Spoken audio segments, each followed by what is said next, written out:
entrando a la orden del día, nos corresponde en primer término tratar en general y en particular la votación del proyecto que establece disponer de los desfibriladores externos automáticos portátiles en los establecimientos y recintos que indica. Desgraciadamente no vino la subsecretaria de Salud Pública, Paula Daza, y sí están presentes el abogado señor Carlos Oyarzún, don el doctor Ulises González, a nombre del Colegio Médico de Chile, y el señor Roberto Araneda, director del SAMU Metropolitano de Urgencia. Le damos la palabra entonces al señor Carlos Oyarzún en primer término. Recordemos que este tema se acordó votarlo en general y particular hoy. Se despacha hoy día este tema. Por favor, señor Oyarzún, tiene la palabra. Muchas gracias, presidente. Se presenta, por favor. Bueno, soy asesor legislativo de la Fundación Jaime Guzmán y en mi calidad de asesor que me tocó tramitar este proyecto en primer trámite, me voy a limitar a mencionar los hitos más importantes que hubo en el Senado respecto a este proyecto. Bueno, este proyecto se presentó en julio del 2013 y fue un proyecto presentado por la Comisión de Salud del Senado en ese entonces. Pero, debido a la técnica legislativa que utilizaba, que modificaba la Ley de Protección al Consumidor, fue enviado a la Comisión de Economía. Y probablemente por esa razón tuvo tanto tiempo sin tramitación. Recién en julio de este año se pudo despachar. Y originalmente lo que hacía era modificar el artículo 15 de la Ley de Protección al Consumidor, que establece una obligación para los centros comerciales respecto de sistemas de vigilancia. Y a ese artículo se le agregaba además la obligación de establecer, de mantener desfibriladores dentro de su atención sanitaria de emergencia. En la Comisión de Salud del Senado, el punto crítico, yo diría, o de mayor debate, se dio respecto de los sujetos pasivos. Es decir, en qué lugares se requería tener de estos desfibriladores. Bueno, y hay un listado grande que después se estableció en la comisión y que está en el proyecto. O sea, no creo que sea necesario leerlos en todos, pero a modo de ejemplo, los terminales de buses, los puertos, aeropuertos, recintos deportivos, gimnasios, casinos de juego y hoteles. En general, respecto a la estructura del proyecto, este tiene dos artículos, uno permanente y uno transitorio. El artículo permanente establece, en primer lugar, quiénes son los sujetos pasivos, que era el listado a modo de ejemplo que daba recién. En segundo inciso, establece las sanciones en caso de incumplimiento, que van a ser de acuerdo al Código Sanitario y por lo tanto los fiscalizadores también, que serían los directores de salud o el ISP. Y finalmente, se establece dentro del artículo permanente la remisión a un reglamento en el cual se van a establecer las normas operativas para que pueda ponerse en práctica la ley. El artículo transitorio establece también un plazo de 6 meses para dos cosas. Primero, para la entrada en vigencia de la ley y también para que el Ministerio dicte el reglamento. Y respecto de eso, ahí me gustaría hacer dos comentarios, simplemente que pudiesen, yo creo, aportar en el desarrollo de la técnica legislativa del proyecto. Uno es que el artículo transitorio que establece el plazo de 6 meses, a lo mejor sería bueno dividir el plazo para la entrada en vigencia de la ley y por otro el plazo para la dictación del reglamento, porque se establece el mismo plazo y podría darse el caso en que, o sea, de hecho se va a dar, en que los establecimientos que sean sujetos pasivos de esta ley no van a tener a la vista las normas operativas que van a estar contenidas en el reglamento y va a entrar en vigencia más o menos en el mismo plazo. Entonces a lo mejor sería bueno retrasar un poco el plazo para entrar en vigencia y acortar el plazo para la dictación del reglamento. O bueno, no sé, ahí como estime conveniente la comisión. Respecto del fondo hay que tener claro que, de acuerdo a las cifras que estuve buscando, simplemente a modo de ilustración para el proyecto, y con esto termino, es que el 27% de las muertes en Chile se debe a enfermedades cardíacas. Y ahí, el 27%. Y ahí hay un número desconocido, o a lo mejor el SAMU después puede darnos una cifra más exacta, respecto de cuánto es de ese 27%, cuánto es por muerte súbita, cuya causa principal es la fibrilación ventricular. En la experiencia internacional hay dos casos bien emblemáticos. Uno, el año 2007, que es la Liga Profesional de España, que el jugador Antonio Puerta, que del Sevilla, murió de muerte súbita en medio de un partido. Después se legisló en España sobre la materia, precisamente en los estadios, en los recintos deportivos, y eso salvó la vida de Miguel García, el año 2010, que perdía la camiseta de Salamanca. Eso, presidente, espero haber aportado en algo a la discusión. Muy bien, ofrecemos la palabra a don Roberto Araneda, enfermero jefe del servicio SAMU de urgencias metropolitano, quien va a explicar el punto de vista de esa institución tan importante en nuestro país sobre este tema. Señor Araneda, por favor. ¿Tiene PowerPoint? Sí. Ya.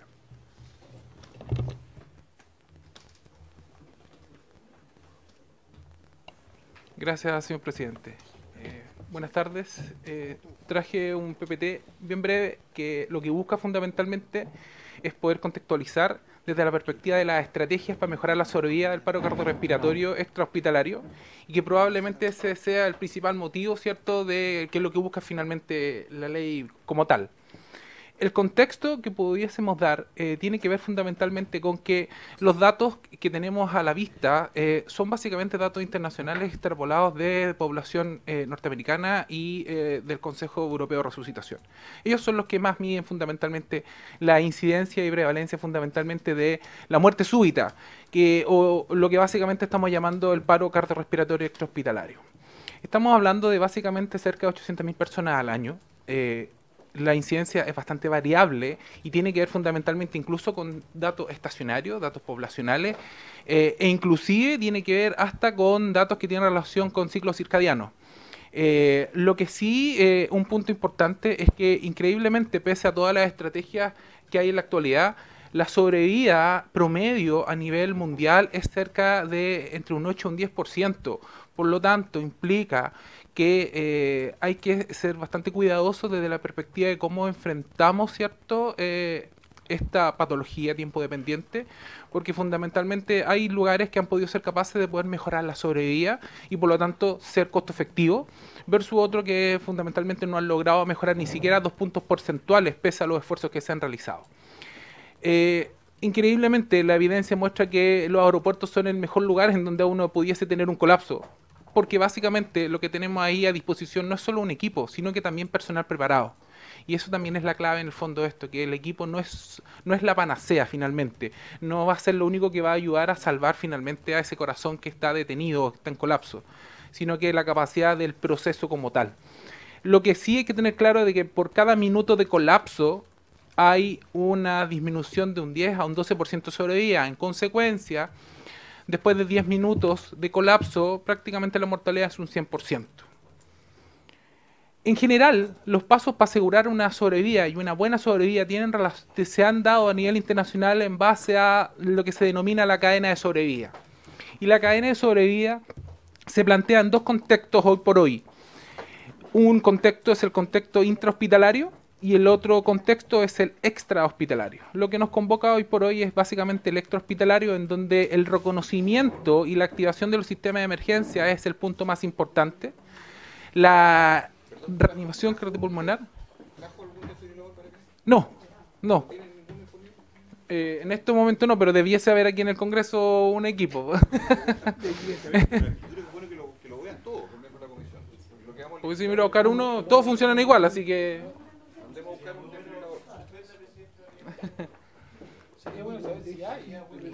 Sí hay. Sí.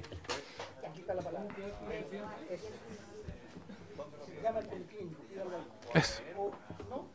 Sí, puede. Entonces, el reconocimiento es clave. Ser capaz efectivamente de reconocer que alguien está en colapso. Luego, empezar a realizar las maniobras de resucitación básica, que a mí particularmente el concepto de básico hace mucho ruido porque muchas personas piensan que al asumir lo básico implica que puede ser menor, pero en realidad esto es lo más importante. De hecho, los iconos que aparecen en pantalla probablemente no hacen razón de la relevancia fundamentalmente de los dos primeros eslabones, que es el reconocimiento precoz, la activación del sistema de emergencia y el inicio de las compresiones, es decir, el inicio de la RCP de calidad. El tercer eslabón que aparece abajo en pantalla es la desfibrilación rápida, y eso es lo que intenta realizar finalmente el equipo. El resto tiene que ver fundamentalmente con tener buenos sistemas de rescate en el fondo de emergencias médicas y el soporte vital que se da ya a nivel intrahospitalario. En consecuencia, lo más relevante hoy por hoy debiese ser la activación temprana, el reconocimiento por parte de la comunidad, el generar y desarrollar las maniobras de resucitación y la desfibrilación como tal con el equipo. Entonces, cuando me invitaron a participar y me comentaron que tenía que ver en el fondo con la ley de desfibriladores, un poco lo importante sería presentar qué es lo que se ha hecho en el extranjero, como en el fondo para poder hacer un buen benchmarking de lo que estamos tratando de intentar. Y hay que asumir desde que en 1980 comenzó el primer modelo de emergencias médicas que generaba una desfibrilación en el contexto extrahospitalario. Es decir, ya en la década de los 80 ya hay evidencia que esto funciona. En la década de los 90, la American Heart Association, junto con el Consejo de Resucitación Europeo, implementaron lo que denominaron lo que es la estrategia Future CPR, que básicamente lo que buscaba era poder implantar programas de acceso público de desfibrilación, ya que en ese tiempo, en los 90, ya se daba cuenta de que era un equipo que era fácil de poder manipular, que tenía prácticamente muy baja cantidad de errores de operación y que además efectivamente generaba lo que nosotros queríamos, que era volver nuevamente a este corazón de colapso. Y eso desarrolló y generó la implementación a nivel mundial, que hoy por hoy estamos hablando de que Suecia, Japón y Estados Unidos son los países que tienen mayor cantidad de DEAs por habitante. Estamos hablando que Estados Unidos tiene 3,1 DEA por cada 1000 habitantes. Sin embargo, desfibrilador automático. Sin embargo, ese dato es importante, y lo que yo quiero en el fondo contrastar es que tiene relación fundamentalmente con cuál es la definición de acceso público que pudiese ser más eficiente y eficaz para poder efectivamente tener un programa que permita la sobrevida. Y a nivel internacional básicamente hay 4 grandes tipos de propuestas de acceso público de desfibrilador. La tradicional, que se le entrega el desfibrilador a los equipos de primera respuesta, carabineros, bomberos, policía, etcétera, y que básicamente funcionan con un despacho, por lo tanto requieren de un sistema robusto de despacho. Tenemos un segundo proceso o forma de establecer este programa de uso de DEA, que es básicamente teniendo respondedores no oficiales, y básicamente son los guardias de seguridad, los aeromosas, sobrecargo, o dejarle consignado a alguien con una capacitación previa en el fondo que pudiese efectivamente tener acceso a ese equipo y utilizarlo. El tercer programa que se da a nivel internacional también es en el fondo tener personas entrenadas, y por lo tanto estas personas entrenadas lo que hacen fundamentalmente es efectivamente saber utilizar el aparato. Y hay un cuarto programa que también se utiliza en muchos países y que en el fondo es tenerlo al arbitrio, tenerlo en el fondo en la calle y que cualquiera lo tome y lo utilice. Esos 4 programas son los que se dan a nivel internacional. La pregunta es, ¿cuál de esos queremos nosotros intencionar? ¿Qué es lo que muestra la evidencia hoy por hoy? Y la evidencia lo que indica que lo que ha tenido mayor impacto y eficiencia tiene que ver fundamentalmente con los programas en donde se logre generar efectivamente primeros respondedores. Es decir, que la comunidad en el fondo sea capaz de reconocer, activar y utilizar el equipo, que en general son equipos tremendamente seguros, tremendamente eficientes. Los programas, cuando se han implementado y uno hace un análisis en el fondo acabado de aquello, puede encontrar fortalezas y debilidades. Desde la perspectiva, ¿cierto?, de las fortalezas y debilidades, uno pudiese decir que hay diferencias en relación al lugar en donde se genera el paro cardiorrespiratorio. Por tanto, si muchos lugares han instaurado una gran cantidad de DEA en lugares de contexto urbano, pero los paros cardiorrespiratorios se dan en la casa. Por lo tanto, en el fondo se ha visto en el fondo que muchas veces tener DEA repartidos o focalizados en sitios en donde básicamente son sitios centros comerciales, hay un horario útil en donde se va a utilizar, ¿cierto? Pero el paro cardiorrespiratorio, el colapso se está produciendo en la casa de la persona. Por lo tanto, ¿tenemos más al acceso de la comunidad, por ejemplo? ¿O queremos hacer una mixtura? Es importante el poder hacer esa diferenciación. ¿Lugar público o más centrado en los hogares de las personas? Porque eso implica que la sobrevida también es distinta, si uno lo compara desde la perspectiva de público versus el hogar. Lo otro tiene que ver con el costo-efectividad de los programas según el énfasis. Y aquí en el fondo es importante el destacar que en una etapa inicial, en la década de los 80 y los 90, la gran mayoría de los programas se centró en dejar los DEA en espacios urbanos, en los centros comerciales, en las grandes alamedas. Pero la sobrevida fue muy baja el impacto que hubo. El impacto fue bajo. Por lo tanto, en el fondo eso se vio de que había muchos DEA que no estaban utilizados y que en realidad no se utilizaban. Y estamos hablando de equipos que inicialmente tienen un costo extremadamente alto. Estamos hablando que hace 10 años atrás un desfibrilador semiautomático costaba lo mismo que un automóvil, 5 millones. Y hoy por hoy estamos hablando de que un desfibrilador semiautomático, el precio de mercado probablemente es 1.500.000 pesos. Entonces, ¿cómo logramos efectivamente generar una costo-eficiencia desde el punto de vista del programa que se quiere colocar? Y lo otro tiene que ver con obstáculos sociales y culturales, que tiene que ver fundamentalmente con, efectivamente, en muchos lugares, efectivamente, el robo, ¿cierto? El vandalismo también fue importante y ellos lo pusieron dentro de las oportunidades que vivían. Entonces, cuando uno hace un análisis técnico, la evidencia hoy por hoy nos indica que debiesen haber requerimientos mínimos para generar un programa que fuese eficiente y eficaz. Y esto tiene que ver con que el tener DEA no es sinónimo de mejorar la sobrevida.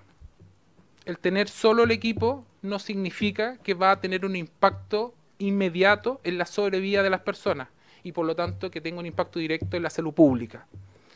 ¿Cuándo vamos a poder tener efectivamente un impacto? Primero, en el reconocimiento del paro cardiorrespiratorio, ya sea por las agencias que actúan, ¿cierto?, en lo que es el sistema salud como tal, así como también en la ciudadanía, que en los escolares, que en los niños, que en el colegio, todo el mundo sepa reconocer a alguien que está sufriendo un colapso. Que efectivamente los equipos, que efectivamente en los... sí.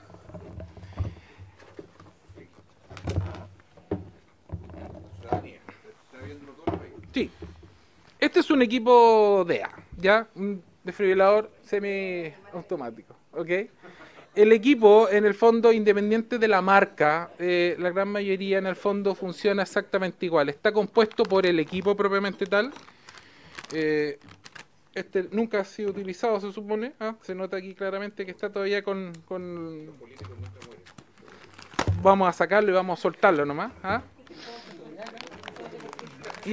Y está compuesto, ¿cierto?, por el equipo, que es el hardware como tal, y es donde está la fuente de poder, y los parches, que los parches son los que dan la descarga, ¿ya?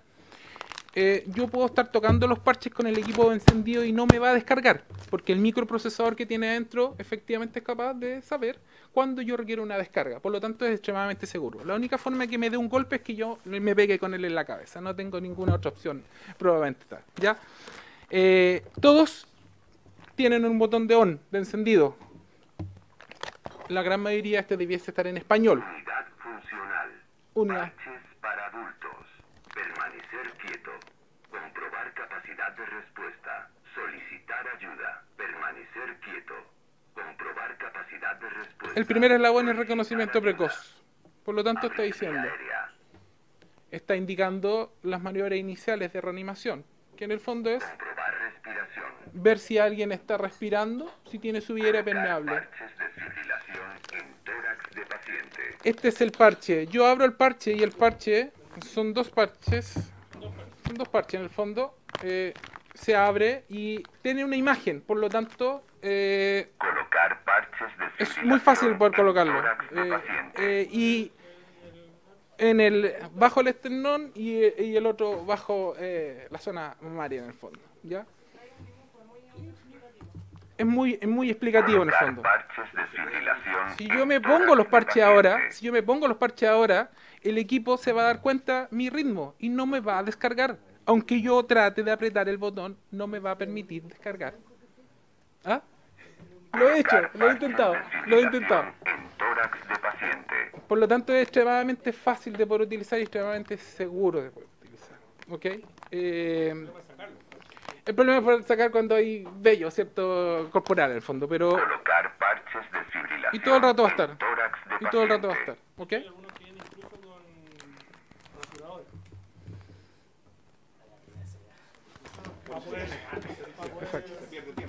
No, porque el parche no logra el contacto adecuado. Este es el estándar. Este debiese ser el estándar, el desfibrilador semiautomático. ¿Por qué se llama semiautomático? Porque necesariamente va a requerir a alguien que apriete el botón. Cuando el equipo le dice es necesaria una descarga, apriete el botón.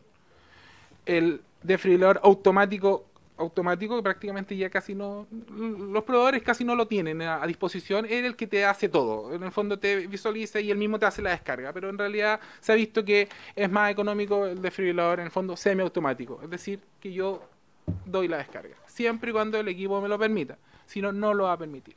¿Ok? En consecuencia, el reconocimiento es fundamental. En consecuencia, es fundamental que la ciudadanía aprenda, en el fondo, a reconocer un colapso. Es necesario saber dónde están los equipos para poder georreferenciarlo y establecer, en el fondo, comunidades virtuosas que permitan poder efectivamente poder ayudarse y colaborar para poder saber dónde está el equipo más cercano, para poder ganar tiempo, sabiendo que por cada minuto estamos perdiendo un 10% sobre vida. Lo otro que es muy importante es la comunicación con los sistemas de emergencias médicas, que en este país es el sistema de rescate SAMU, el 131. Efectivamente, el poder tener respuesta de primeros respondedores, eso debiese ser también un estándar importante y fundamental que debe ir siempre de la mano con el uso, ¿cierto?, de los desfibriladores. La formación y capacitación continua, ¿cierto?, en RCP de calidad. Y lo otro, en el fondo, tiene que ver con el equipamiento como tal, con las definiciones, responsables, etcétera, y quién se va a hacer cargo en el fondo. ¿Qué necesitamos para que efectivamente haya un cumplimiento de un programa efectivo y eficiente? Que esta información geográfica nos permita poder determinar dónde son los lugares donde tenemos más paros cardiorrespiratorios, que efectivamente hayan procesos claros y directos con los SAMU a nivel nacional, por lo tanto, efectivamente, poder definir cuáles van a ser los lugares donde es costo efectivo colocar un DEA y por lo tanto va a permitir efectivamente ser eficiente en este proceso, tener un registro nacional de DEA, trabajar con la comunidad, fundamental para implementar no tan solo el programa de mantenimiento de competencias de reanimación, que la evidencia actual indica que un niño de 8 años ya puede aprender a hacer reanimación cardiopulmonar básica a los 8 años. Por lo tanto, un niño perfectamente en cuarto o quinto básico puede perfectamente aprender a hacer RCP. Determinar cuáles van a ser en el fondo los que van a estar 24/7 disponibles, porque si están en un edificio corporativo probablemente en la noche no va a estar disponible ese equipo como tal. Determinar áreas de riesgo, es decir, tener información virtual como tal. Y algo muy importante, que efectivamente cuando hubo alguien que presentó un colapso, el DEA lo logró sacar del colapso, ya dado que tenía un ritmo desfibrilable. Es muy importante tener un sistema de ambulancia que permita entonces continuar con los cuidados por resucitación. Y por eso en el fondo yo coloco como un eslabón muy importante el potencial de respuesta prehospitalaria del sistema de rescate SAMU como tal. Eso. Muchas gracias y atento a las preguntas. Muchas gracias por la exposición, muy interesante e interactiva, Eso. además, don Roberto. Bueno, ofrezco la palabra a los diputados y diputadas que están presentes para preguntar. ¿O falta una parte de la exposición? Sí. Falta el doctor Ulises. Espera, pero decidimos primero escucharlos a todos y después hacer las preguntas. Sí. Perfecto, entonces, ¿quién es? Doctor Ulises González. Sí, Perfecto. Entonces, en representación de la Sociedad Chilena de Medicina Urgencia, se encuentra con nosotros el doctor Ulises González. Le doy la bienvenida a nombre de la Comisión de Salud, agradecer el haber aceptado nuestra invitación y le ofrezco la palabra. Muchas gracias, diputada. Un honor estar acá en la Comisión de Salud.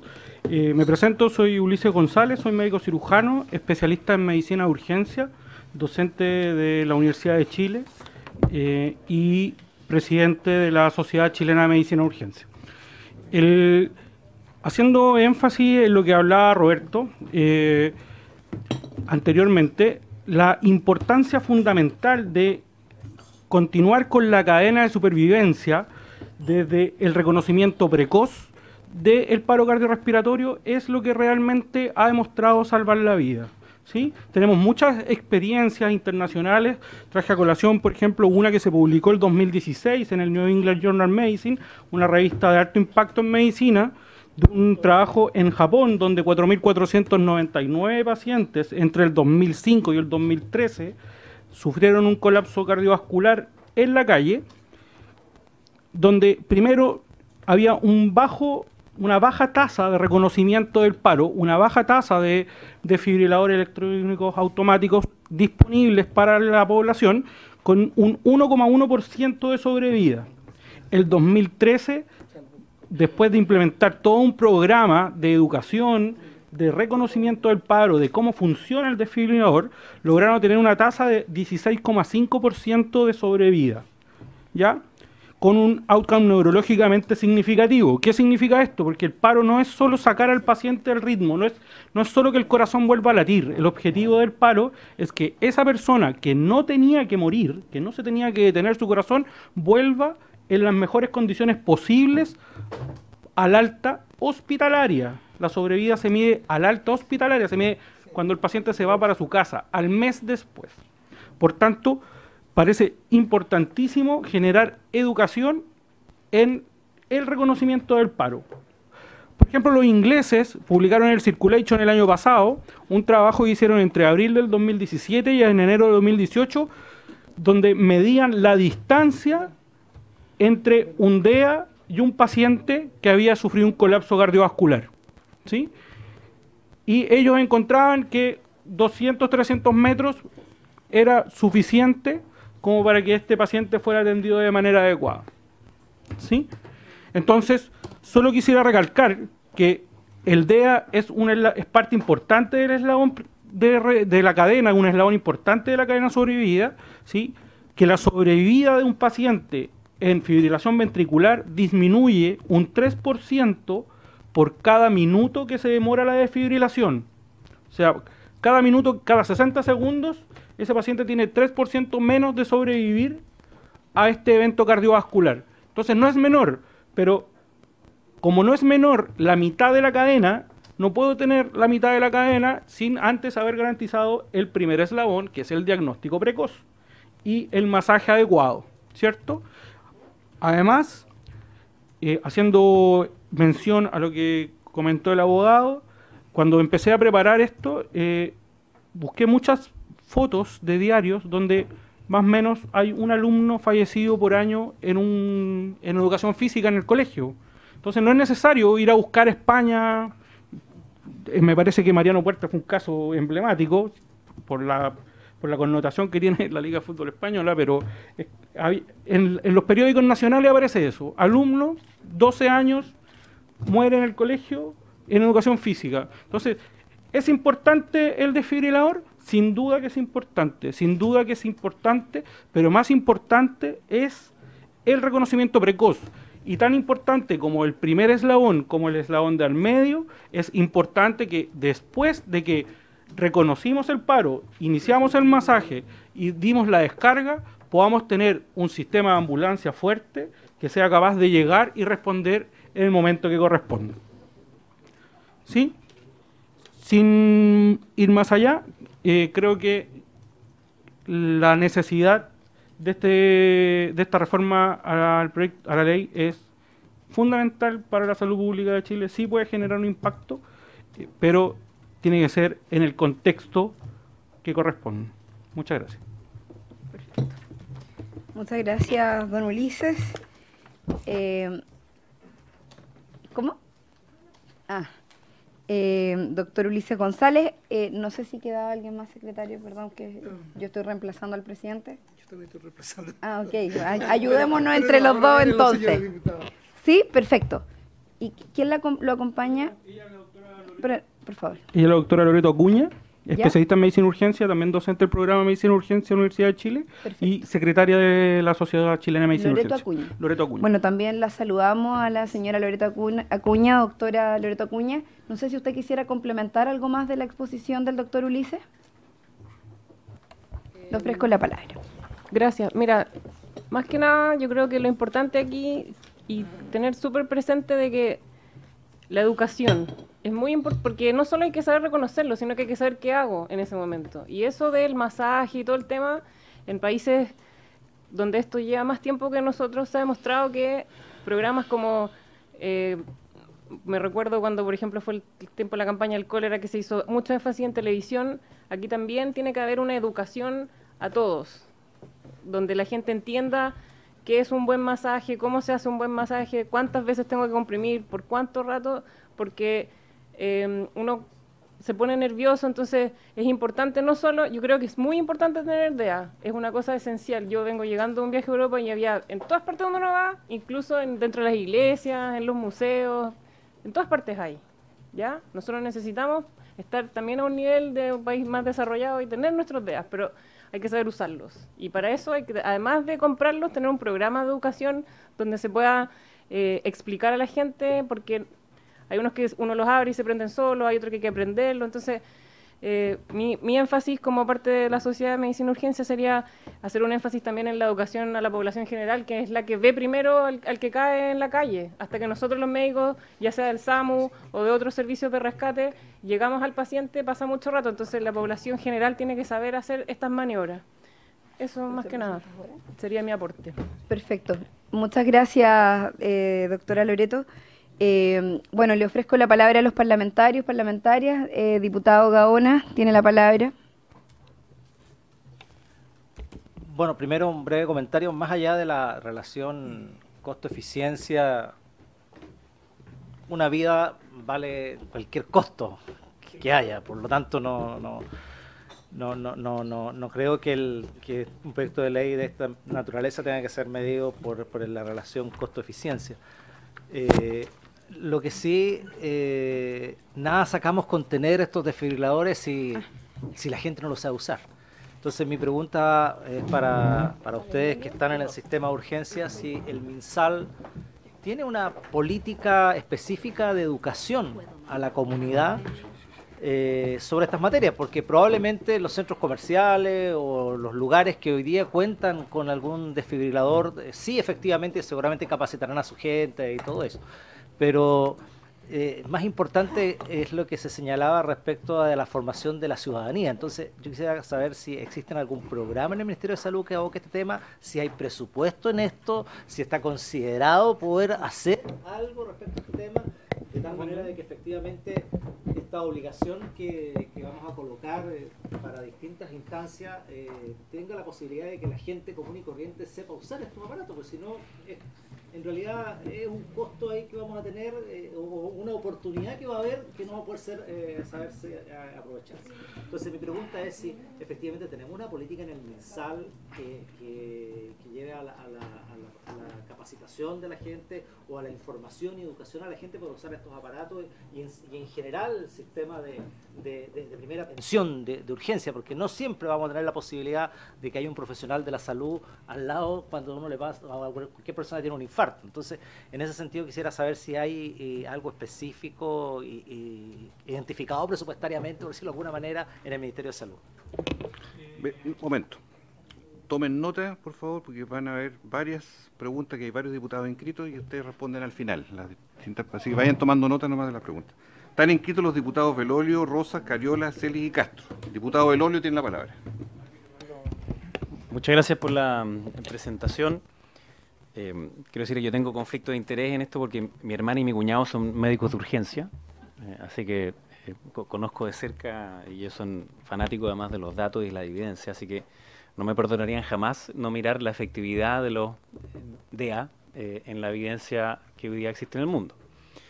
Y parte de ella, que algo discutimos la vez pasada, es que al menos alguna parte de la evidencia, que es un poquito antigua, sí, es como de los últimos 10 años, es que hay un quali de $30.000, o sea, el costo por calidad de vida ajustado que se gana, de $30.000 en el caso que se ocupe una vez cada 5 años.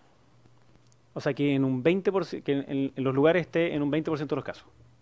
Yo quisiera saber si es que ustedes tienen alguna recomendación con respecto a los lugares en los cuales se están describiendo en la ley. Porque estamos claros bajo el diagnóstico en que es necesario tenerlo en lugar de alta afluencia.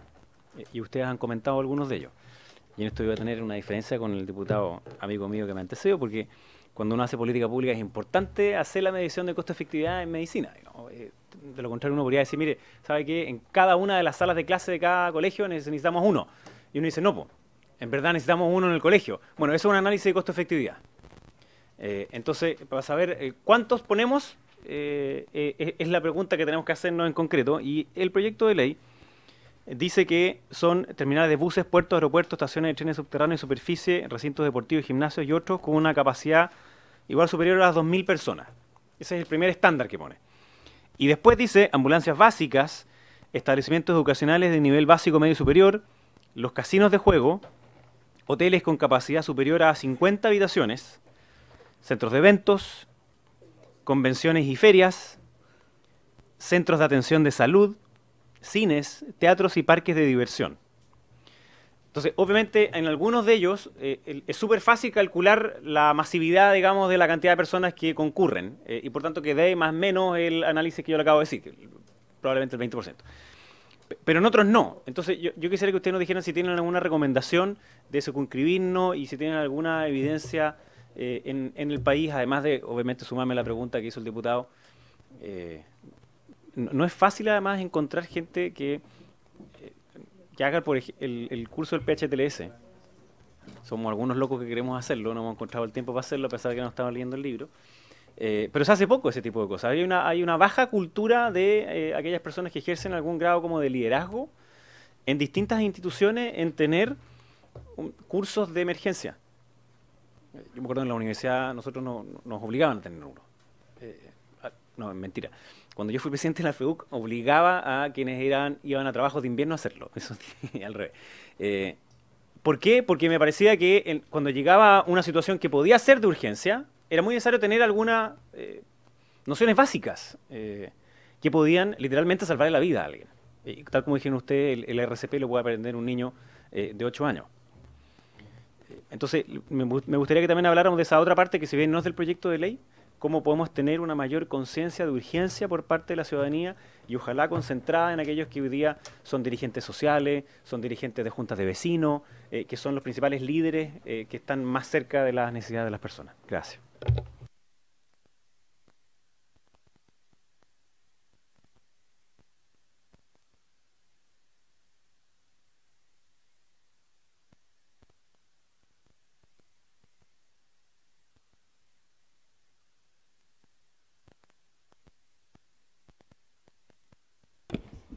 Gracias, presidente.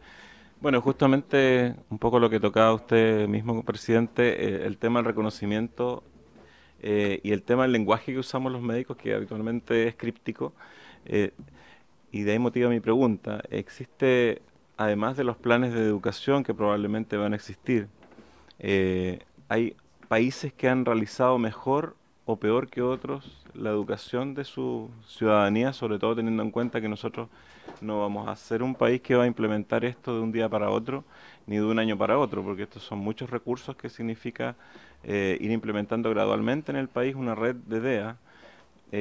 Eso por una parte. Y segundo, el tema de los colegios, porque justamente como el diputado Bellolio lo ha planteado, nosotros en Los Ríos tenemos una experiencia en que los equipos SAMU entrenan a niños en los jardines. ya a los 6 años, 5 años, en primero básico, en segundo básico, a través de una obra de teatro, les entrenan en el ABC, en cómo reconocer si un niño respira, en la posición de seguridad, en ese tipo de cosas. Eso también, me imagino que en otros países de la OCDE sobre todo, se ha intentado, porque esto es un modelo español que se replicó en Valdivia, y qué efectividad ha tenido. Y la tercera pregunta en relación también, sabiendo la realidad japonesa en que se logró aumentar de 1% a 17% con la educación de la población y con la presencia de los DEA, si tiene las otras estadísticas de los otros países que implementaron en paralelo este mismo sistema, ya más en la órbita más vecinal, y si hay alguno que haya tenido éxito en la instalación no solo en los lugares públicos, porque justamente este proyecto apunta más en los lugares públicos, pero también hay otros lugares públicos que no están mencionados acá y que algo lo mencionaron hace un momento, que referido a las juntas de vecinos, a lugares cercanos a las poblaciones, a los barrios, donde puede haber líderes entrenables para reconocer tanto un colapso, así como también entrenar a través de cartillas educativas a la población, o también me imagino que en la experiencia de Suecia, en que se utilizaron aplicaciones telefónicas que hacían las veces de entrenamiento para reconocer un colapso y los pasos del ABC. Eso, presidente. Gracias. Muchas gracias, presidente. Saludar a los expositores y la expositora. Quisiera, en relación a este proyecto en particular, decir que me parece que es una iniciativa muy importante y que valoro mucho que además el SAMU esté presente, entregando todos los antecedentes. Ellos juegan un rol muy importante. Yo he tenido la oportunidad de conocer las instalaciones del SAMU, de conocer la labor que cumplen con muchas veces muy escasos recursos, con muy pocas condiciones. De hecho, creo que podría ser un buen elemento a plantear a raíz de esta misma propuesta la necesidad que existe de que el SAMU tenga un mayor presupuesto disponible para poder atender a lo largo del país las emergencias, las urgencias, que muchas veces, de hecho, más de alguno acá ha tenido alguna experiencia en que ha visto en que el sistema de salud pública, lo conversábamos con el diputado Gaona el otro día, no tiene las respuestas necesarias para atender emergencias de salud cuando esto se requiere. Y digo esto porque creo que la medida que se está proponiendo acá en relación a los desfibriladores, que puede ser un elemento bastante particular, pero que va en la línea de algo que se ha dicho acá, que tiene que ver con una cultura de una comunidad, de una sociedad dispuesta a enfrentar la emergencia. Y no solamente dispuesta, sino que preparada para enfrentar la emergencia. Muchas veces, por no tener la preparación, hay cuestiones mucho más que podrían ser mucho más leves, que finalmente terminan siendo profundamente graves y complejas.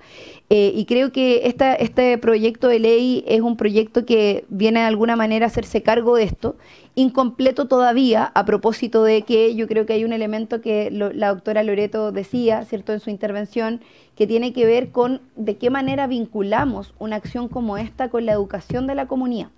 Y creo que ante eso poder incorporar la posibilidad, y en eso ojalá el gobierno también pudiera jugar un rol en esta determinación, porque hacer, por ejemplo, obligatorio, el diputado Belolio lo dijo al revés, pero yo creo que efectivamente la disposición a que en las universidades, a que en los colegios se puedan impartir clases mínimas de reanimación.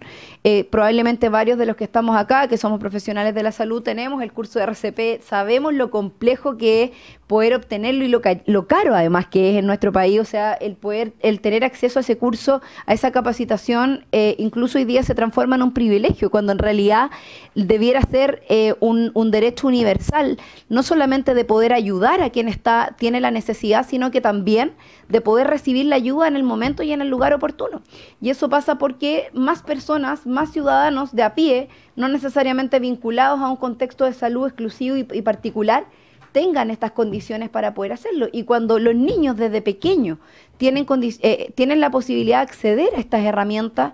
Por supuesto que empezamos a construir una cultura también distinta en relación a eso, incluso más solidaria si lo queremos ver desde un punto de vista más filosófico y global. Entonces yo estoy muy de acuerdo con esto, creo que hay algunas indicaciones que hay que incorporar. Nosotros estábamos acá trabajando alguna idea también de establecer el tema de la ubicación. Ahí no estaba planteado la especificidad de dónde deben estar ubicados en caso de establecer esta obligatoriedad, establecer también la señalización, el acceso expedito, o sea, porque no basta solo con que esté en un lugar si finalmente no va a tener la funcionalidad que esperamos que tenga un instrumento, un aparato que puede salvar la vida de una persona. Así que creo que son parte de los elementos, y yo quisiera quizás preguntarles a usted y particularmente al representante del SAMU, desde las herramientas que hoy tiene el SAMU como la instancia pública vinculada a la emergencia y la experiencia que han vivido finalmente, ¿cuántas posibilidades tiene Chile hoy de implementar una medida como esta en el corto plazo, a propósito de los recursos destinados? Y lo insto a hablar un poquito del presupuesto y las carencias que tiene SAMU al respecto de esto. Creo que es importante, porque de alguna manera también pone en evidencia que estamos al debe en una situación que, bueno, ya dije los argumentos anteriores en relación a esto. Y en relación a los temas de educación, ¿qué tipo de herramientas pone a disposición SAMU de la comunidad para la capacitación, la formación, más allá de los cursos formales de reanimación, que vuelvo a decir, son bastante caros, al menos aquellos que son privados?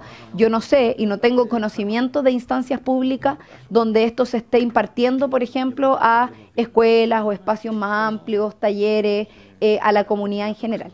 Y si eso existe, quisiera poder conocerlo. Eso, presidente. Gracias, diputada. Diputado Ricardo Celi, por favor. Sí, hacer una afirmación. Bueno, primero decir que a mí me parece que es un buen proyecto que apunta en una idea correcta. Existe evidencia acerca de la recuperación de pacientes que han sufrido, ¿cierto?, infarto y patología cardiovascular, pero infarto en este sentido. Entonces, y segundo, decir que no tiene efectividad tener equipos si no hay capacitación de las personas, que es un tema muy relevante. Por lo tanto, si hay equipos, debe haber necesariamente, tal vez por la vía de reglamento, porque aquí señala que hay un reglamento asociado, ¿cierto? Por la vía de reglamento, buscar los mecanismos de capacitación de personas.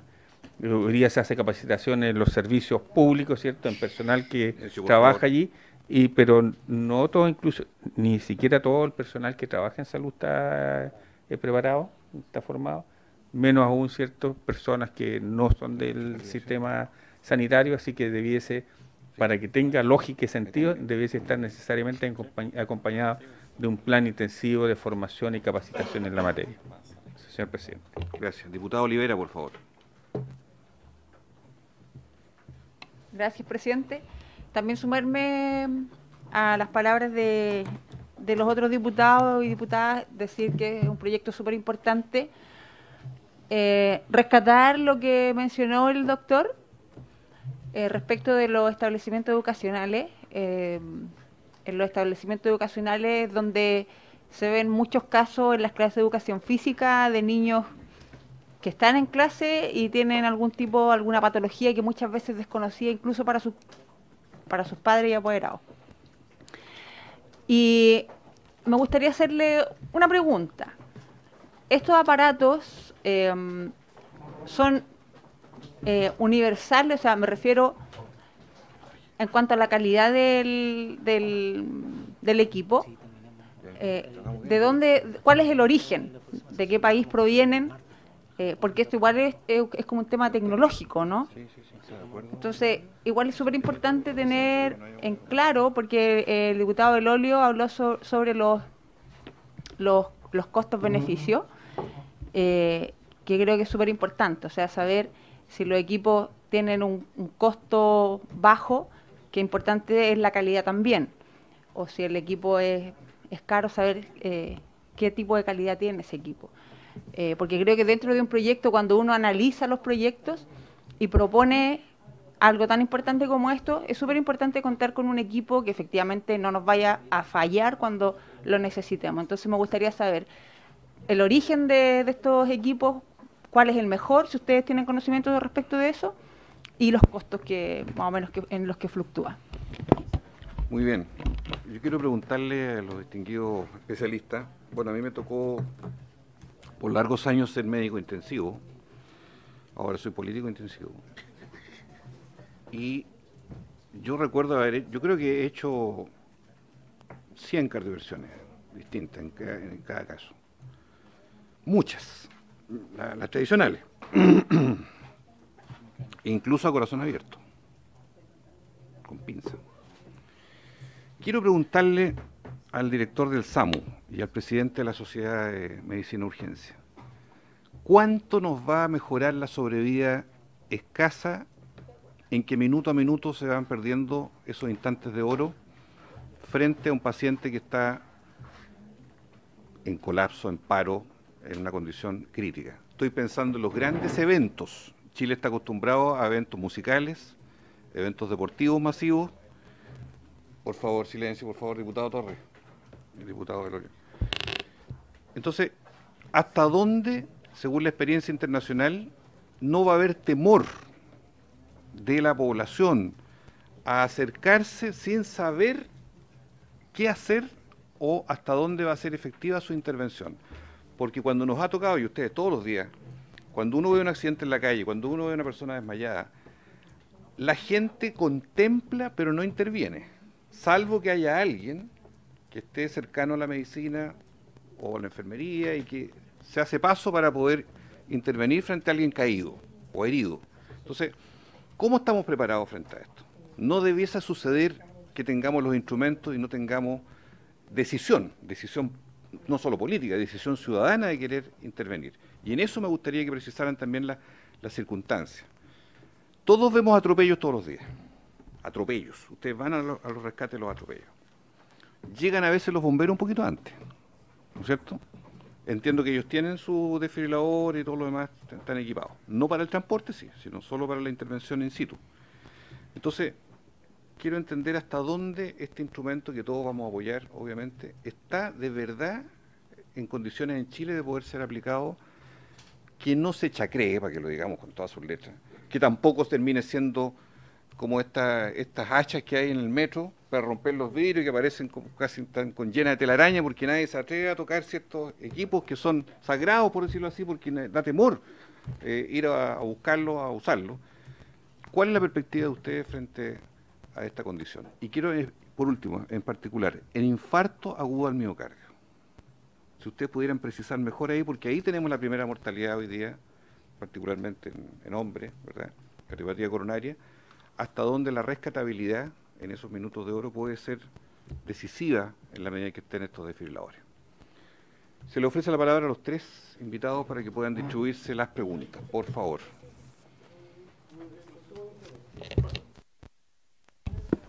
Gracias, presidente. Yo voy a ser muy breve y me voy a referir solamente a un punto que se mencionó por parte de varios diputados que dice relación con las normas operativas respecto a la capacitación del personal, respecto a los lugares en donde se va a disponer de estos desfibriladores.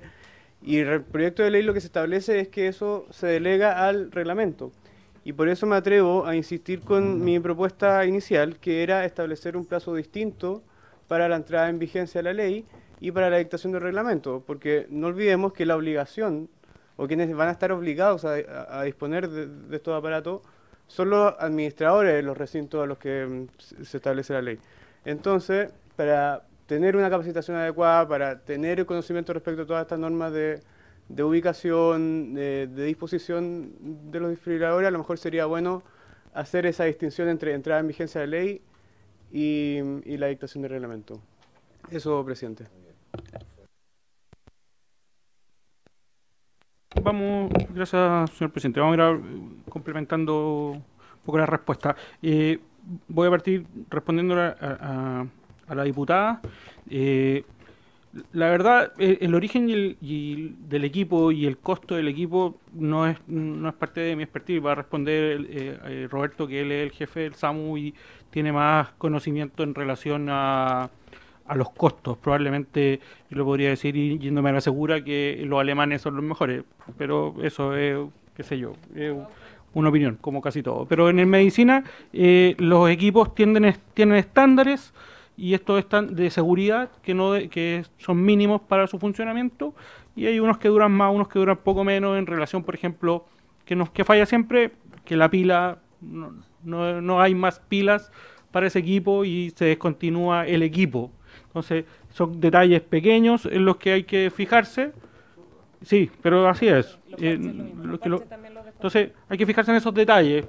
Habitualmente los equipos son estándares. Probablemente Roberto puede profundizar un poco más en eso. En relación a lo que preguntó la diputada Cariola, y los tiempos de implementación en Chile, los tiempos de implementación son, creo yo, extremadamente variables.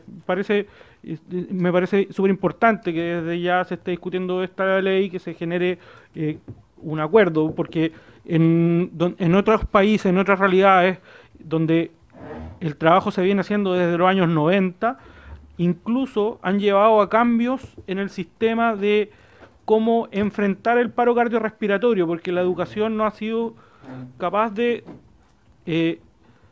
suplir o cambiar la mentalidad de la población en base, ¿y a qué me refiero? Que antes el reconocimiento del paro era ABC, y en el 2011 se cambió a CBA por la sencilla razón de que lo primero era abra la vía aérea y dé 2 ventilaciones boca a boca, lo cual generaba un retraso en el inicio de las compresiones, porque a la gente le daba asco dar respiración boca a boca a alguien que no conocía en la calle, simple. Entonces, y eso generó un cambio porque se dieron cuenta que se retrasaba el manejo, el inicio de las compresiones. Por tanto, si bien podemos demorarnos una década, pareciera necesario partir lo antes posible, porque no tenemos nada. ¿Sí? En relación a su pregunta, si hay algún programa del Ministerio sobre este tema, la verdad lo desconozco profundamente, pero creo que no. ¿Sí? Lo que sí existe es que todos los servicios de salud, por acreditación, tienen que tener a su personal entrenado en reanimación básica. Pero el personal de salud. Eso sí es una obligación para la acreditación de cualquier centro de salud, hospital, consultorio, posta rural, etcétera, debe tener a su personal capacitado. Pero en relación a un programa del MinSal a la población, como hacía referencia la diputada Cariola, no hay programas públicos de entrenamiento, sino son más bien iniciativas privadas de algunas clínicas o de algunos centros donde un grupo de profesionales de la salud generó una iniciativa, un negocio. ¿Sí? La segunda pregunta era ¿dónde poner estos desfibriladores? Cuando veníamos en dirección hacia esta reunión, conversábamos con la doctora Acuña y tenemos fotos de la iglesia de Notre Dame, donde está esa cajita donde va el cáliz, y un poco más allá está el desfibrilador. Por tanto, pareciera necesario en cualquier lugar donde transite alguien, en la calle, con una buena, porque podemos ir en lugares cerrados, como preguntaba el diputado Belolio, pero en el Paseo Humada circula mucha gente, y no es un lugar cerrado, ¿cierto?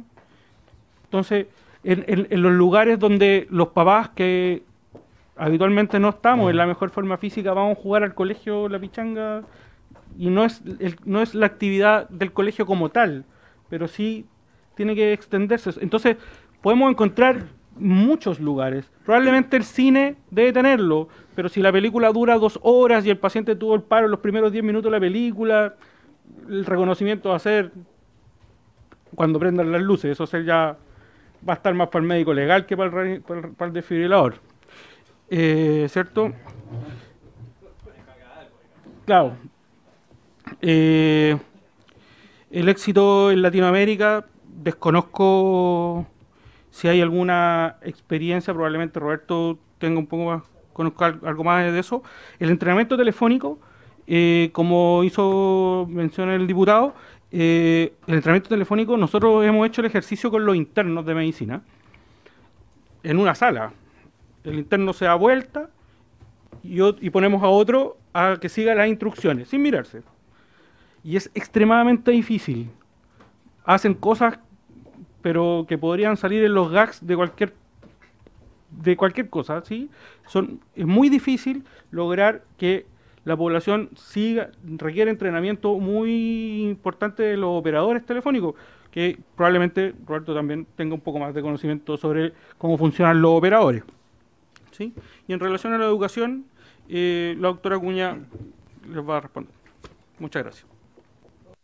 Yo sí. Con respecto a lo del MinSal, nosotros, yo creo que todos llevamos mucho tiempo en esto de la reanimación y nunca a nosotros se nos ha invitado formalmente a formar parte ni de un programa oficial. Yo desconozco también, ni en la universidad, ni en el pregrado, ni en el posgrado, nosotros se nos hizo alguna actividad como MinSal para reanimar.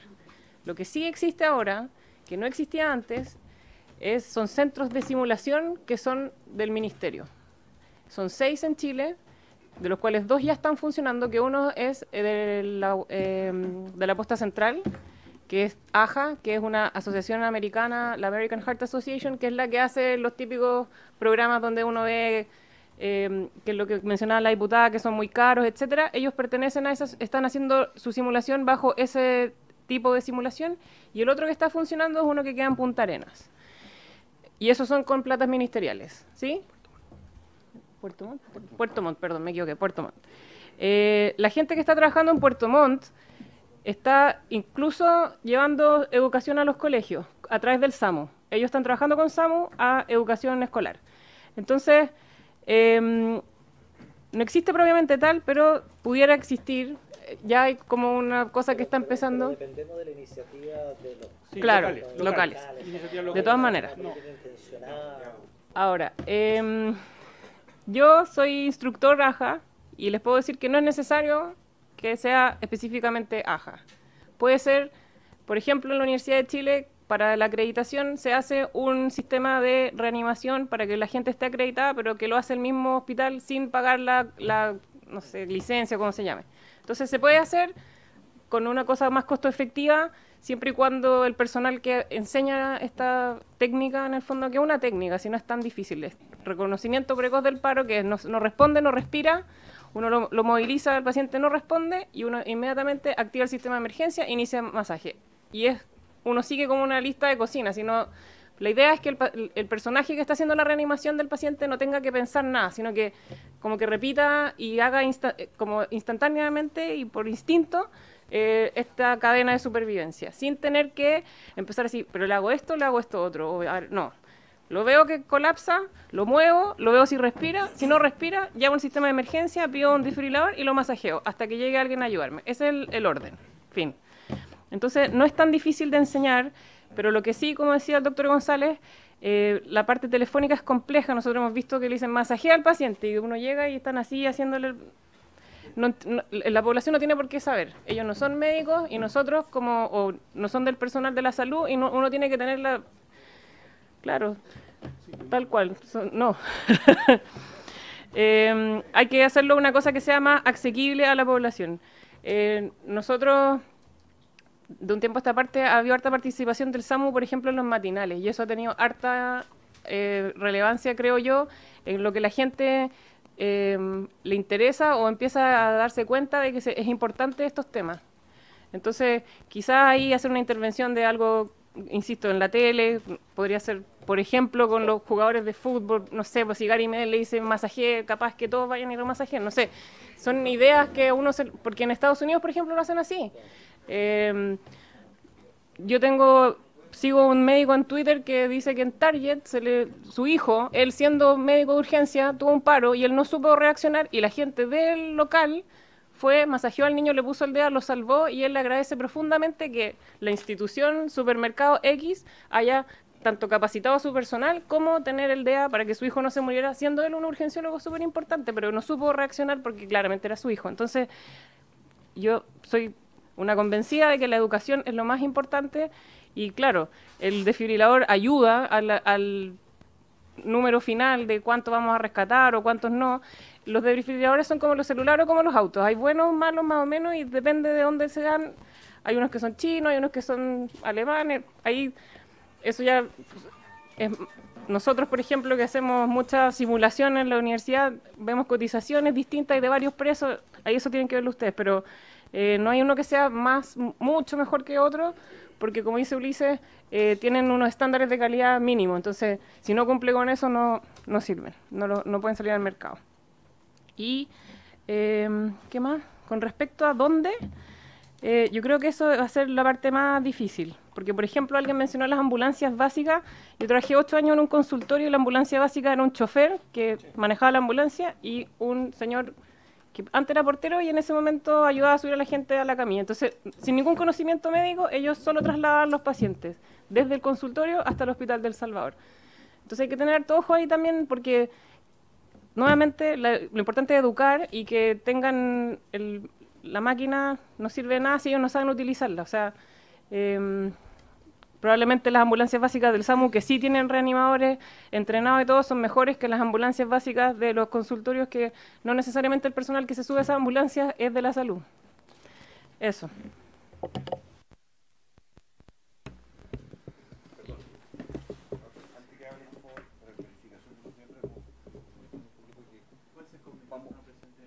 Vamos a concluir bien este tema, quedan unos minutos de la sesión y si hay acuerdo sería exclusivo y único tema de tabla fármacos en la próxima sesión del día 2.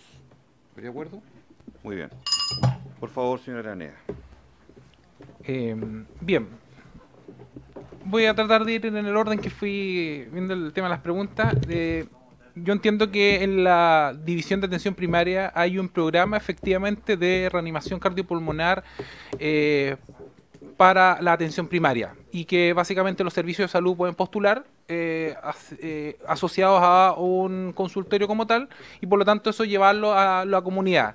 El problema es que obviamente los montos, no tengo el dato exacto, pero entiendo que son restringidos, porque tiene que ver además no tan solo con la capacitación, sino que además dejarle el equipo como tal. Por lo tanto son subtítulos distintos.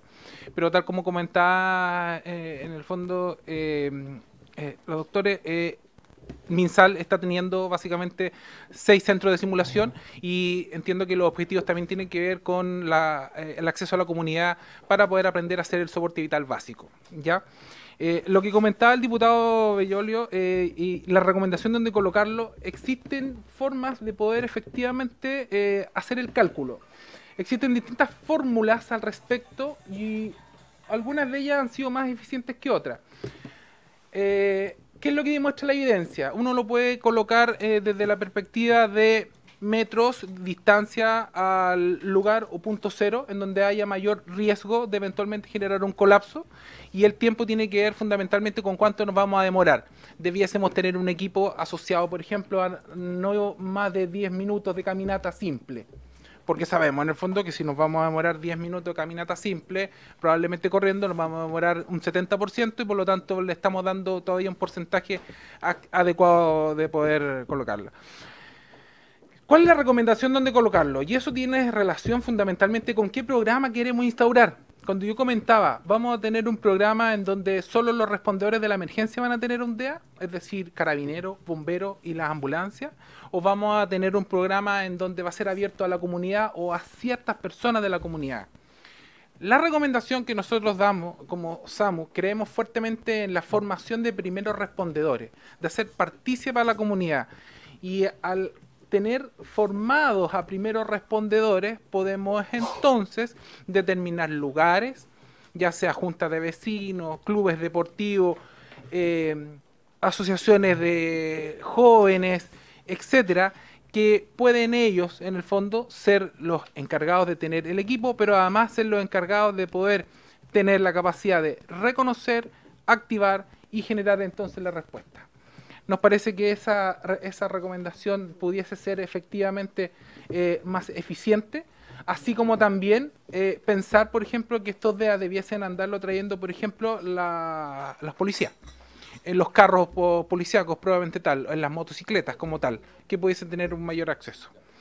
En relación a los planes de educación y la implementación de colegio, cada servicio de salud, y particularmente lo puedo decir a nivel SAMU País, los SAMU están trabajando fuertemente para poder implementar fundamentalmente estándares o zonas cardioprotegidas. Nosotros, el SAMU de la región metropolitana, está trabajando con el Sename para poder generar que los recintos del Sename sean recintos cardioprotegidos en la región metropolitana. Y estamos apoyando a que esta iniciativa sea una iniciativa a nivel país, en donde los cuidadores de los niños del Sename, así como también los cuidadores que van a estar con los niños, sean cuidadores que sepan realizar RCP, sean capaces de activar y sean capaces además de generar una cadena de sobriedad eficiente con el sistema. Nosotros estamos efectivamente trabajando con ello y vamos a partir en noviembre ya con la capacitación a nivel de la región metropolitana. De hecho ya hicimos un piloto que tuvo muy buenos resultados al respecto. Agregar además que, por ejemplo, en las fondas del Parque O'Higgins también hicimos una primera aproximación efectivamente para que los fonderos tuvieran en el fondo y generar fondas cardioprotegidas, reconociendo la importancia, insisto, de generar primero respondedores y acercarnos a la comunidad.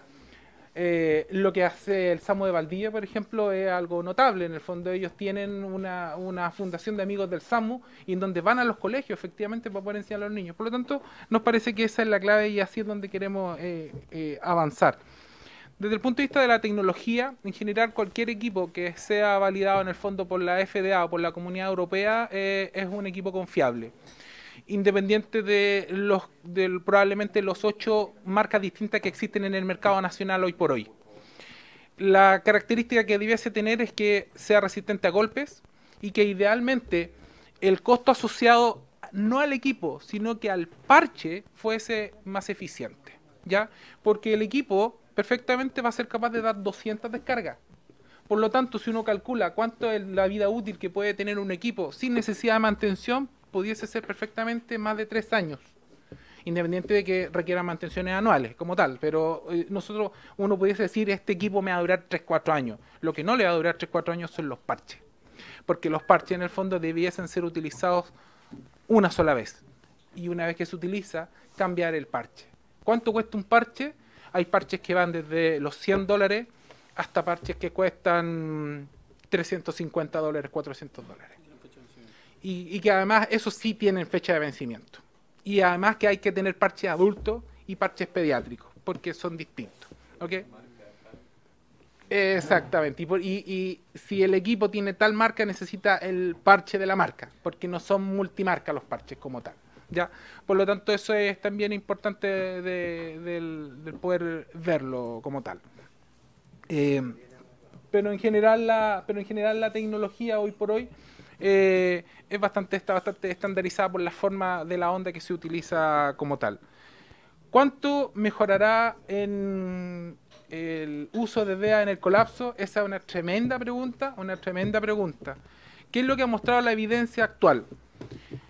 En la década de los 80, cuando comenzó el boom de los DEA, y aunque costaban carísimo, hubieron países que llenaron de DEA y estados, por ejemplo, norteamericanos que se llenaron de DEA y el impacto de la tasa de sobrevida fue de un 1% máximo, 2% máximo. Es decir, bajísimo, desde la perspectiva costo efectiva, muy malo. ¿Cuáles son los que más han logrado impacto? Seattle, por ejemplo, España, Holanda, Ámsterdam, Países Bajos en el fondo, en que ellos lograron pegar un salto de una sobrevida menor a un 10% y están en sobrevidas superiores al 45%. Altísimo, altísimo. ¿Cuál es la clave cuando uno lo evalúa? Que no tan solo tiene que ver con el equipo, sino que tiene que ver fundamentalmente con la generación de primeros respondedores. Al generar primeros respondedores, logramos efectivamente tener una comunidad resiliente.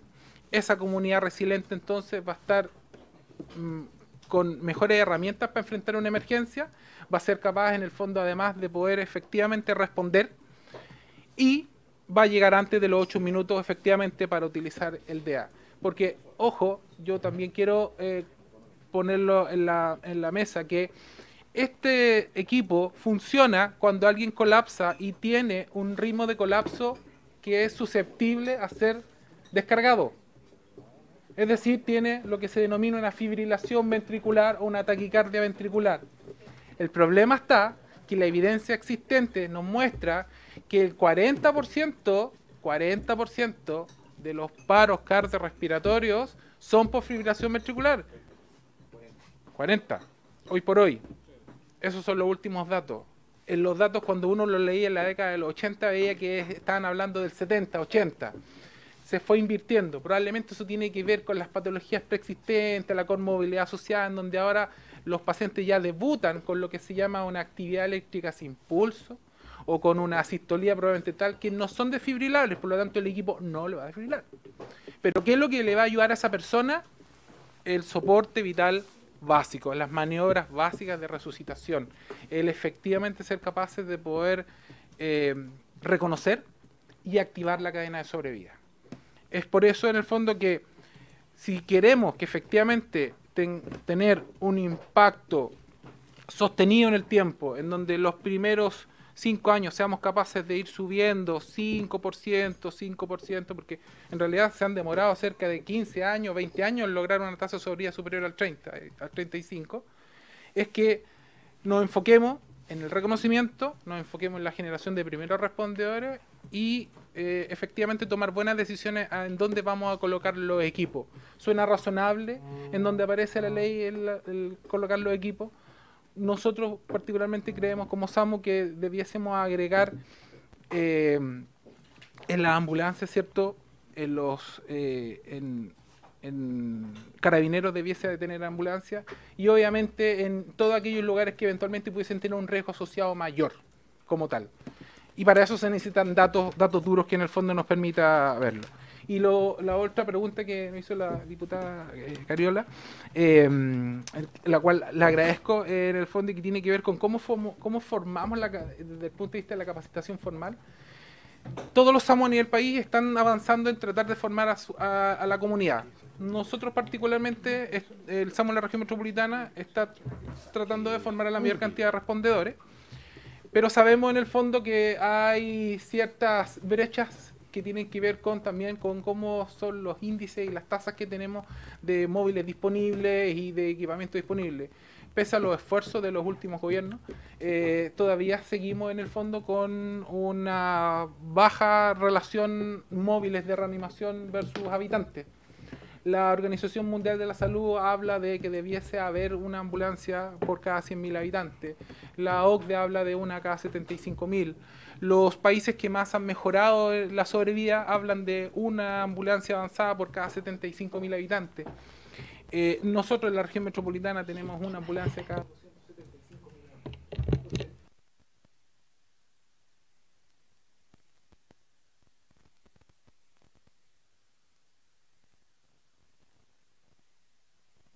Para que podamos tener un impacto, debiésemos entonces potenciar el sistema de rescate como tal. Estamos a punto de votar, pero una precisión quiero plantearle solamente. En la región metropolitana, el tiempo de llegada de ustedes al sitio del suceso, ¿en cuánto se estima aproximadamente por la magnitud? 2, ¿cuál es la tasa de fracaso en la llamada telefónica al 131? O sea, ¿qué porcentaje nunca logra comunicarse con ustedes? 3, ¿qué porcentaje de llamadas telefónicas son falsas llamadas telefónicas o pitanzas y que distraen la labor del SAMU? Y por último, el infarto agudo del miocardio, y le pregunté también cuál es la situación respecto a eso. A ver, los datos que tenemos ahora, actuales. ¿La telecomunicación entre ustedes, perdón? ¿Es por radio o es por teléfono? Entre los SAMU es radio telecomunicaciones, radio telecomunicaciones, con cobertura de la región metropolitana como tal. Y es básicamente lo que hay también a nivel país como tal, desde esa perspectiva. El acceso al número único 131, acceso universal, gratuito, hoy el nivel de pitanzas es cercano entre un 40 y un 60%, altísimo. Altísimo. Sigue siendo el gran problema que tienen en el fondo los sistemas de rescate a nivel nacional, ya sea bombero, carabinero y el 131. La labor que nosotros hemos realizado este último tiempo es justamente el poder medir para mejorar y darle mayor eficiencia al sistema. Tenemos básicamente una cantidad de llamadas perdidas muy baja. estamos con un nivel de servicio superior al 90%. Lo cual, si uno lo analiza desde la perspectiva de los call centers de emergencia, ya tener sobre un 80%, bueno, estamos en un 90-94%, los últimos datos que están visibles y que están medidos como tal. Tenemos que prácticamente el porcentaje, el 80-90% de las llamadas están siendo contestadas antes de los 10 segundos, y estamos trabajando fuertemente para que efectivamente no haya llamada que no sea contestada, y que además, aparte de la llamada que no sea contestada, se le entregue una respuesta en el fondo al usuario como tal. Y ahí es donde estamos trabajando fuertemente con los otros call centers de emergencia, efectivamente, para que cuando alguien llame pueda obtener una respuesta como tal, independientemente de que sea una emergencia o no. Desde el tema del infarto, Ulises en el fondo puede... Yo voy a responder la pregunta, señor presidente. En relación al infarto agudo del miocardio, primero hacer la salvedad de que infarto agudo del miocardio y paro cardiorrespiratorio para el resto no es lo mismo, ¿cierto? Paro cardiorrespiratorio es el cese total e inesperado de la acción cardíaca, ¿sí? Y infarto agudo del miocardio es una lesión que se genera por la ausencia de flujo de una zona del corazón. Este puede llevar a lo otro, ¿sí? Una de las principales causas y la causa más reversible de paro cardiorrespiratorio es el infarto agudo del miocardio. Sin duda, el reconocimiento precoz del infarto agudo del miocardio, que es una patología a tiempo dependiente, también genera una tasa de sobrevida alta. Las ciudades o los países que han desarrollado programas de estas características también han enfocado el esfuerzo al reconocimiento precoz, a que la población consulte precozmente frente a un dolor torácico y con eso disminuir la tasa de mortalidad que pudiera tener el paro cardiorrespiratorio. También van de la mano porque una es la causa de la otra, ¿sí? Por tanto, es muy importante el reconocimiento precoz también del síndrome coronario agudo, ya como se conoce en la jerga médica. No sé si con eso respondo su pregunta. Muy bien. ¿Algo más, don Roberto? Presidente, me faltó una parte de su respuesta. Usted me preguntó por el tiempo de respuesta. El tiempo de respuesta de las patologías tiempo dependiente, nosotros nos hemos enfocado en ello y podemos decir que el SAMU en la región metropolitana, para una patología tiempo dependiente, infarto con miocardio, ataque cerebrovascular, paro cardiorrespiratorio, politraumatizado e insuficiencia respiratoria, que son las patologías graves, ¿cierto?, que requieren tiempo, está en 12 minutos aproximadamente, con una media de entre 12 a 14 minutos, lo cual está dentro del estándar fundamentalmente a nivel internacional. Las patologías no tiempo dependientes, en el fondo aquellas que no tienen gravedad pero requieren de un móvil de reanimación intermedio o básico que también tenemos en el SAMU, esas tienen un tiempo mayor de delay, pero ese es el tiempo de respuesta. Muy bien, le agradecemos a los invitados y sometemos a votación en general y en particular, así como quedó acordado en la sesión anterior, este proyecto de ley en votación inmediata de carácter económico. Levanten la mano, por favor, por la aprobación de este proyecto de ley expuesto en las dos sesiones anteriores. ¿Ah? Sí, no, pero primero no. Diputado. Primero Antes de eso hay un reemplazo que nos ha solicitado el diputado Belolio para el diputado Bobadilla, que es permanente o... Transitorio. Ah, transitorio, ya.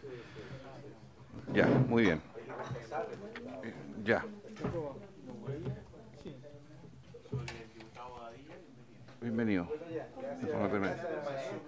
¿Habría acuerdo en que sea votación económica? ¿Sí? Ya. Si hay indicaciones, habría que llevarla a la sala directamente. Porque habíamos acordado en la sesión anterior despachar hoy día el proyecto de ley. Una sugerencia. Sí. Una sugerencia. Lo que pasa es que son indicaciones que no reemplazan necesariamente artículos, agregan y nos ayudan a poder complementar. Si vemos inciso por inciso, podemos votar el inciso con las indicaciones correspondientes. Yo creo que sería bastante útil por lo menos poder presentarla y conocerla y tomar esa decisión. Nos vamos a demorar 5 minutos más, son 3 incisos. Yo no tengo problema. ¿Habría acuerdo? Hay acuerdo. Ok. No, vamos a terminar a las 20 horas. O sea, terminar la votación. Sí, terminamos a las 20 horas. ¿Quién tiene indicaciones, por favor? Hay que enviarlo a la... En votación en general, el proyecto de ley en cuestión, levanten la mano por la aprobación. Secretario. Unánime. Unánime. Déjeme poner los nombres. Si Lo no, vamos- después, ¿cómo lo señalamos? Lo vamos a desfibrilar, secretario. Ah, Tranquilo. Indicaciones. Diputado Torres o diputada Cariola. Sí, sí, por favor. Tiene la palabra.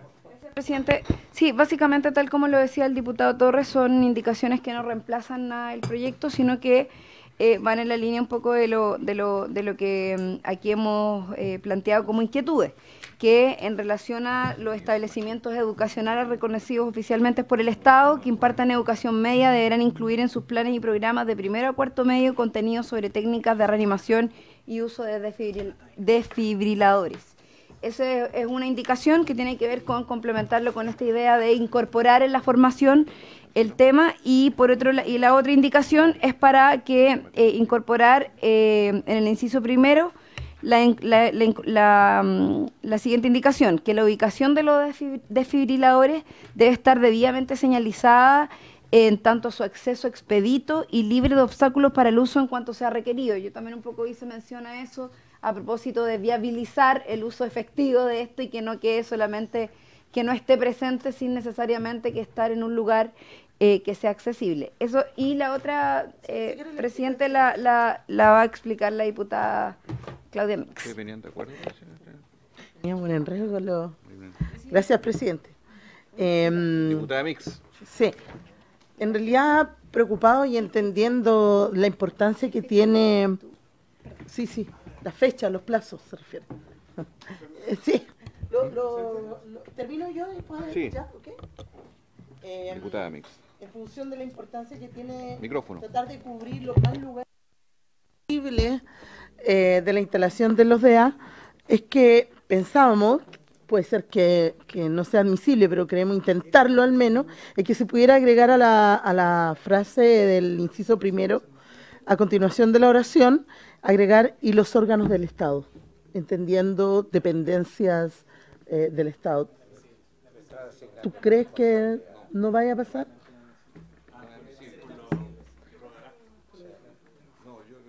Sí, ya. Presidente. Yo quisiera, no tengo la redacción en este momento, pero quisiera recoger la propuesta del asesor de la Fundación Jaime Guzmán, que plantea... bueno, pero obvio, nobleza obliga. El asesor hizo una muy buena propuesta que tiene que ver con establecer un plazo en relación al dictamen del reglamento, que sea también coherente con la puesta en vigencia de la ley, porque son elementos distintos. Y creo que efectivamente para la efectividad, valga la redundancia, él tiene razón. Ahí con mi asesor redactaron algo, pero yo en este momento no lo tengo, porque creo que es importante recoger esa propuesta, presidente. ¿Está escrito?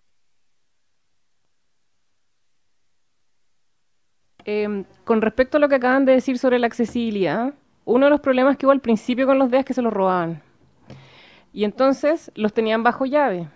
Y la llave la tenía el guardia, por ejemplo, en los estadios, que nunca estaba tomando café o lo que sea. Entonces hay que tener harto ojo con eso, porque uno tiende a proteger este artefacto y ponerlo en un resguardo especial, particular, con llave, y esa llave tiene que estar en alguna parte accesible. Entonces es muy importante lo que tú acabas de decir sobre... Tiene que estar en un lugar físico que sea de fácil acceso, y yo creo que dentro de la parte de la educación es explicarle a la gente que esto es por el bien de todos y que en el fondo no hay que robárselo. Cultura, claro. Mezclado un poco con lo de la educación, porque pasó varias veces que uno iba al estadio, trataba de sacar el DEA y estaba amarrado con un candado y no se podía... Para que lo tengan presente, digo.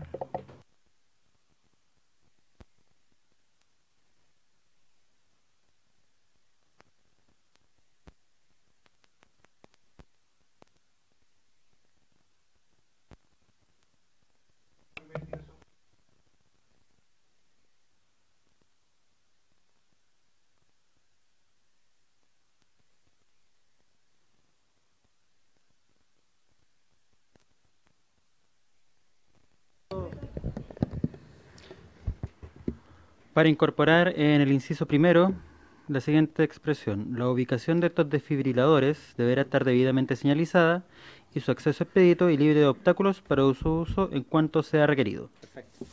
¿De acuerdo? De acuerdo. Para incorporar un nuevo inciso final. Sin perjuicio de lo anterior, los establecimientos educacionales reconocidos oficialmente por el Estado y que impartan educación media deberán incluir en sus planes y programas de primero a cuarto medio contenidos sobre técnicas de reanimación y uso de desfibriladores.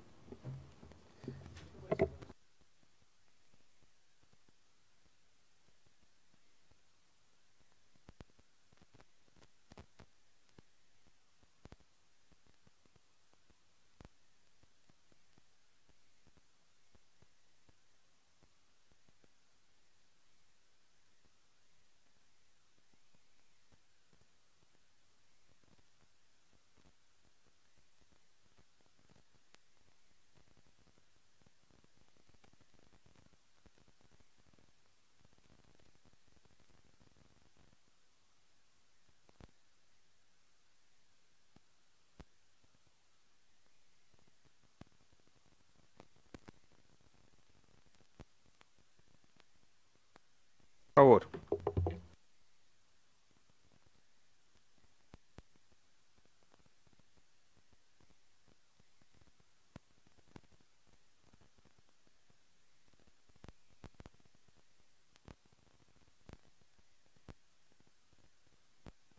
A favor.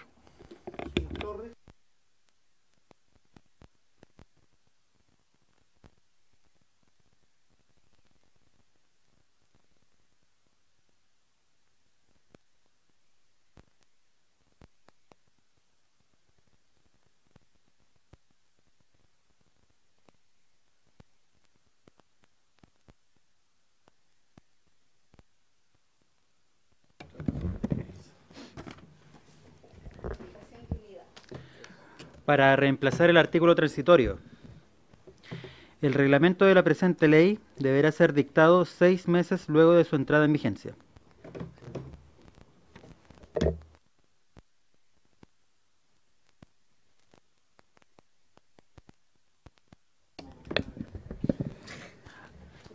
Para reemplazar el artículo transitorio por el siguiente. El reglamento de la presente ley deberá ser dictado 6 meses luego de su entrada en vigencia. Ya, pero la entrada en vigencia, ¿cuándo va a ser? ¿Cuándo se dice? Lo que pasa es que el proyecto de ley dice...